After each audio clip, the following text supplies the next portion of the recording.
Cordial saludo. Mi grupo está conformado por Eiler André Mesa Lozano. Ingrid Palacios Palacios. Derlin Ginette Córdoba Ríos.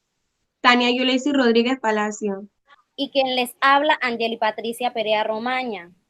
En esta ocasión, nosotros venimos a presentarles un posible diagnóstico de la película El Joker o El Guasón de su personaje principal, Arthur Fleck. Somos estudiantes de la Universidad Fundación Universitaria Claretiana, Uniclaretiana. Estamos en el cuarto semestre y este es un trabajo de la materia psicopatología.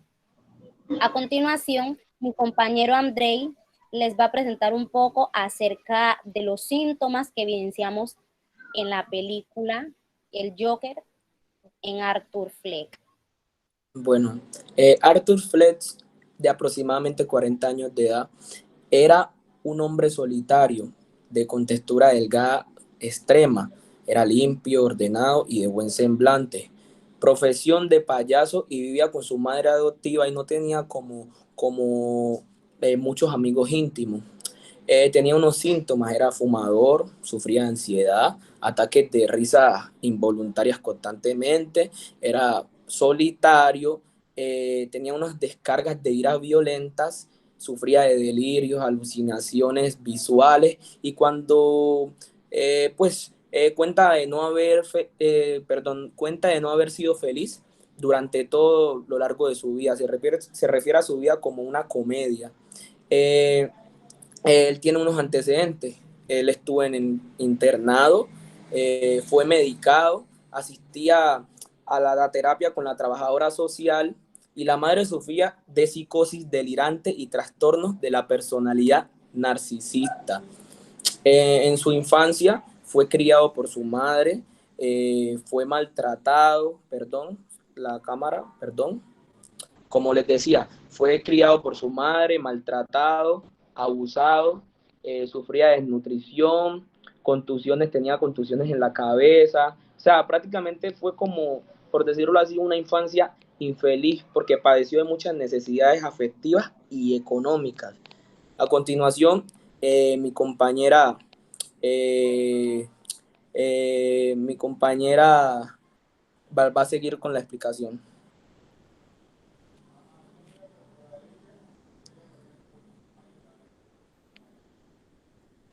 Bueno, relacionando lo que mi compañero acabó de decir y lo que nos presenta el DSM-5 en relación a los síntomas o los criterios que se deben tener, llegamos a la conclusión de que Fleck padece o padecía el trastorno de la personalidad narcisista, ya que este se caracteriza por un patrón dominante de grandeza, ya sea en las fantasías o en el comportamiento.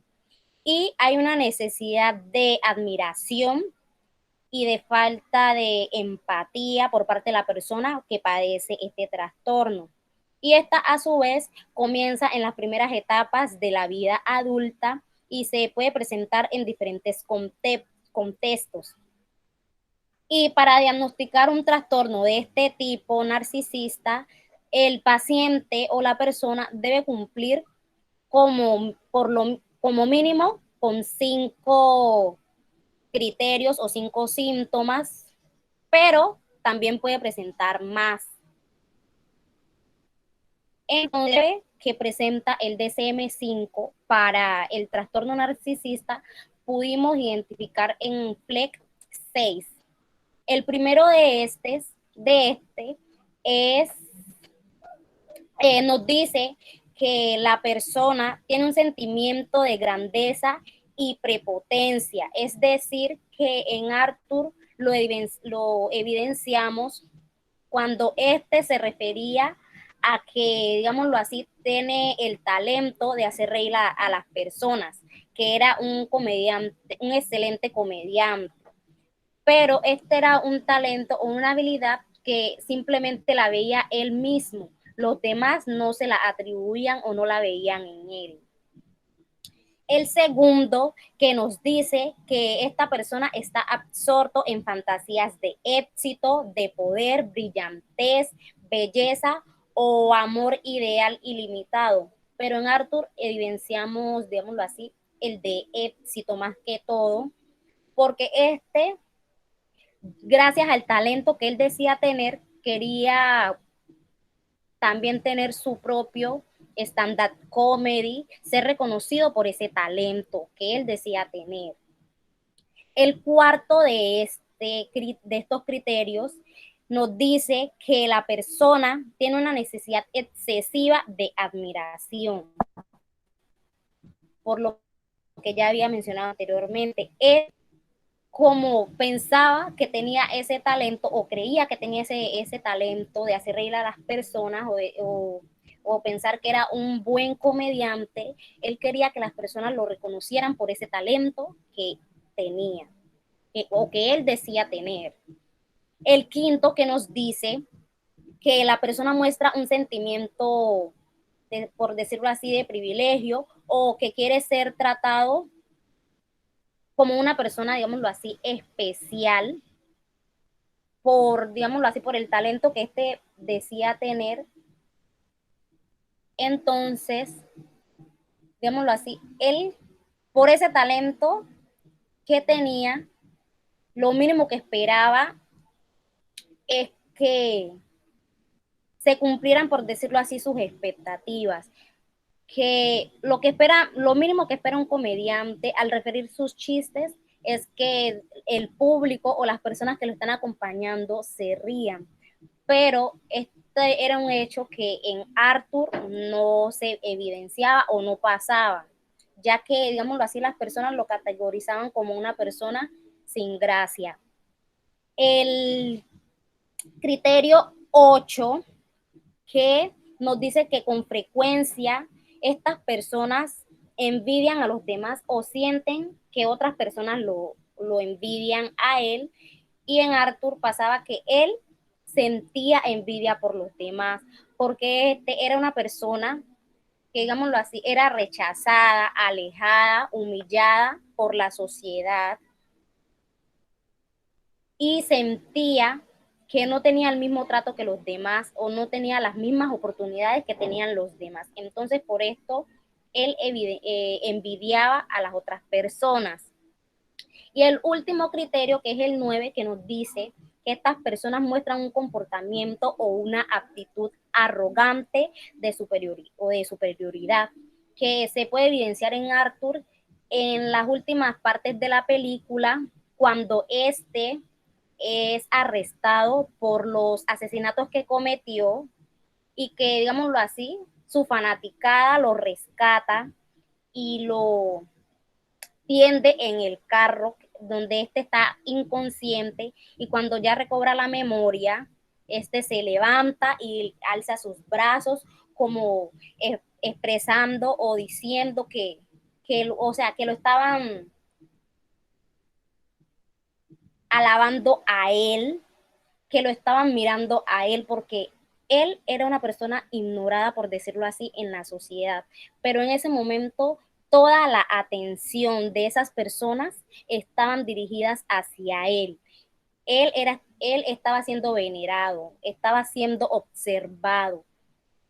Entonces, por eso creemos que el criterio 9 se evidencia en Arthur. A continuación, mi compañera Ingrid les va a seguir explicando acerca del diagnóstico. Diagnóstico diferencial. El diagnóstico diferencial de Arthur Flesch tiene comorbilidad con el trastorno de personalidad histriónica, el cual se caracteriza por un patrón dominado de emotividad excesiva y de búsqueda de la atención, y que está presente en las primeras etapas de la vida adulta y que está también presente en diferentes contextos. Con mis compañeros sacamos los siguientes síntomas que se pueden evidenciar de este trastorno. Primero, Arthur Flesch, que es el cuarto criterio, utiliza su cuerpo para llamar la atención, su apariencia física para atraer la atención y lograr lo que ya dijo la compañera Angeli, algo de admiración por lo que él hace. o lo que él cree que hace, que es hacer reír pues a las personas. También que utiliza es teatral a la hora de expresar sus emociones, aunque constantemente se está riendo, a la hora de expresar sus emociones son muy teatrales. También tenemos que es sugestionable, ¿por qué? Porque es una persona fácilmente de hacerla cambiar de parecer. Esto también se puede evidenciar cuando un compañero lo convence para que éste tenga un arma para supuestamente protegerse, lo cual lleva a que éste pierda su trabajo.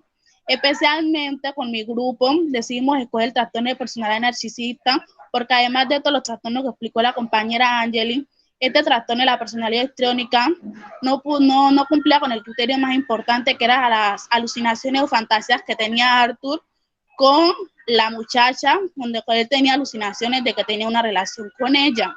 A continuación, mi compañera Derlin les explicará el diagnóstico dimensional.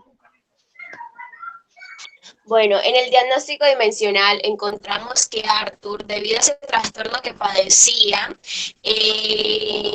le afectaba las áreas del funcionamiento como lo son el área personal, debido a que al considerarse una persona menos que los demás, hacía que fuera una persona solitaria. En el área social, porque era rechazado y humillado por la sociedad. Además, recibía burlas y maltratos tanto físicos como verbalmente por su profesión, y agregando el hecho más importante, que debido a esa risa involuntaria que Arthur padecía, no podía controlarla y era considerado como un extraño o un raro, haciendo que cometa los primeros asesinatos. En el área laboral, debido a que al ser influenciado tan fácil por su amigo, hace que tenga una pistola para defenderse, generando en Arthur el despido. Y por último, en el área familiar, porque al enterarse de sus orígenes, de quién realmente era su madre y todo el maltrato que sufrió cuando era niño, hace que cambie totalmente la percepción que tenía hacia su madre, llevándolo a asesinarla. A continuación, mi compañera Tania seguirá con la explicación. Bueno, continuando con la exposición, especificadores de gravedad. Especificar sí con tipo de grandeza.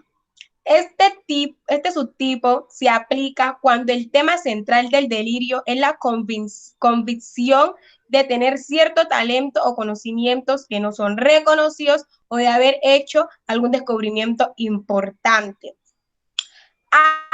Arthur presenta ideas de grandeza, se define como una persona, como un buen bailarín o un buen humorista. Dicho humor lo utiliza para exagerar o alterar las situaciones las situaciones desagradables que se le presentaban durante su vida, ¿cierto? Con el fin de lograr sus objetivos, que eran ser reconocido y visto, incluido en la sociedad. Como todos sabemos, el narcisista sí o sí necesita la aprobación o la atención de los demás y lucha para obtener para obtener eso, ¿cierto? Esa empatía que caracteriza a nuestro paciente, que lo lleva a aprovecharse de las personas, colocando en ellos la angustia que él se limitaba a sentir. Pero claramente esa angustia no va a desaparecer como él quería, ¿cierto? Tenemos con ansiedad. Durante las terapias con la trabajadora social, él se mostraba muy inquieto, muy nervioso, incluso también cuando veía el gobernador, cuando el gobernador empezaba a hablar, él también se mostraba muy ansioso, ¿cierto? También tenemos con tipo lábil. Dice que si la característica predominante es la labilidad afectiva. Esto quiere decir que el estado de ánimo o el estado de ánimo o la habilidad afectiva de Arthur era cambiante, ¿cierto? Es por eso que lo vemos que él ríe pues con su risa involuntaria, pero después vuelve como que a un estado estable, por decirlo así, en donde ya no se ríe, pero vuelve otra vez a esa risa, porque cuando él intenta hablar, en vez de hablar, se ríe, ¿cierto? También tenemos con tipo agresivo. Este nos dice que si la característica predominante es el comportamiento agresivo. A él muchas de las escenas se le vio romper en ira, se veía enojado, furioso y tendía a golpear cosas, inclusive se autogolpeaba él mismo con la cabeza, ¿cierto? Perdiendo el control y llegando a tener un comportamiento criminal, ¿cierto? Especificar la gravedad actual del trastorno que le diagnosticamos a nuestro paciente. Dice, la gravedad actual del paciente es moderada debido al número de los síntomas que presenta, la intensidad o el vigor de dichos síntomas y el deterioro funcional entre los especificadores leve y grave.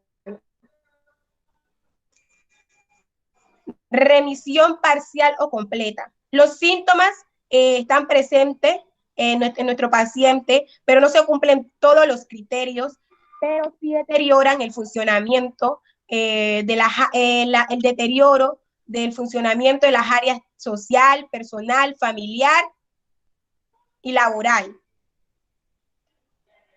Muchas gracias.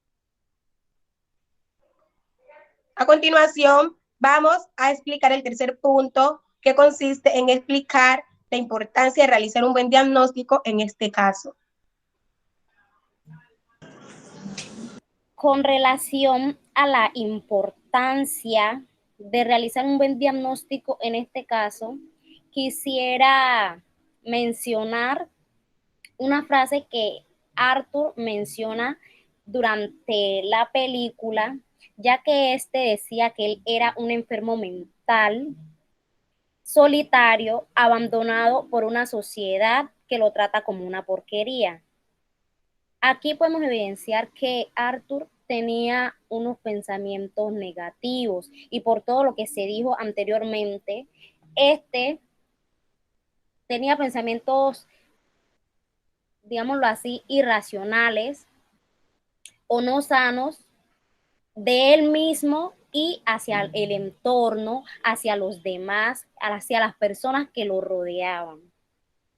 Entonces es importante realizar un buen diagnóstico en este caso, ya que, como dijo mi compañera Derlin y otros compañeros, estos trastornos, cuando las personas lo padecen, no solo afectan a la persona, y a esto me refiero a lo individual o a lo personal, sino que, como pudimos escuchar o evidenciar, se están afectando muchas áreas del funcionamiento en Arthur, como la social, la laboral y la familiar. Entonces, realizar un buen diagnóstico permitiría también poder poner en práctica en él un buen tratamiento que le haga, por decirlo así, erradicar todos esos malos pensamientos que tiene hacia él y hacia los demás, digámoslo así, que le ayuden a ser una persona más útil hacia la sociedad, y también le va a permitir o no lo va a dejar cometer, digámoslo así, o dejarse llevar por su ira o por esas percepciones erróneas que tenga acerca de las personas y cometer, digámoslo así, algún delito que lo lleve a tener consecuencias graves. Entonces, por eso, desde todo lo que mencionamos anteriormente, llegamos a la conclusión de que es fundamental y de gran importancia realizar un buen diagnóstico en este caso para que le permita ser una persona más útil a la sociedad y para él mismo. Con esto damos por terminado esta explicación. Muchas gracias.